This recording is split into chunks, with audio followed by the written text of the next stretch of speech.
স্বাগতম সকল দর্শককে। আমি ফালতু চৌধুরী আর আপনারা দেখছেন ফালতু টক শো। আজকের আলোচনার বিষয় ভারত বনাম ওমান ম্যাচ। আজকে আমাদের সঙ্গে আছেন বিশেষ অতিথি জনাব বেকুব চৌধুরী, যিনি একাধারে চিন্তাবিদ, যুক্তিবিদ ও ক্রিকেট গবেষক। এই যে আজকে রাত 8টায় ভারত বনাম ওমান ম্যাচ হবে, এ বিষয়ে আপনি কি বলতে চান? ধন্যবাদ আপনাকে।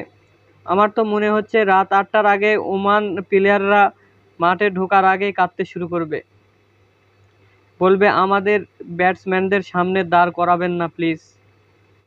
আর ভারতের ব্যাটসম্যানেরা ড্রেসিং রুমে বসে নাকি হিসাব করতেছে কে কয়টা ছক্কা মারবে। ঠিক বলেছেন।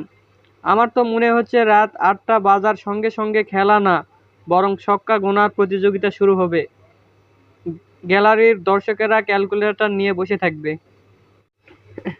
ওমান ফিল্ডারদের জন্য সবচেয়ে বেশি কঠিন কাজ হবে বল ধরা না, তাদের মাথা বাঁচানো।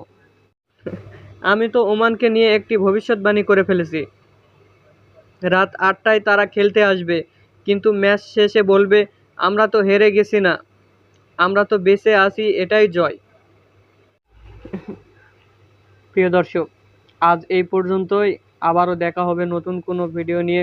সে পর্যন্ত ভালো থাকুন, সুস্থ থাকুন এবং বরাবরের মতো ভিডিওটি ভালো লাগলে অবশ্যই লাইক, কমেন্ট, শেয়ার এবং সাবস্ক্রাইব করতে ভুলবেন না। ধন্যবাদ।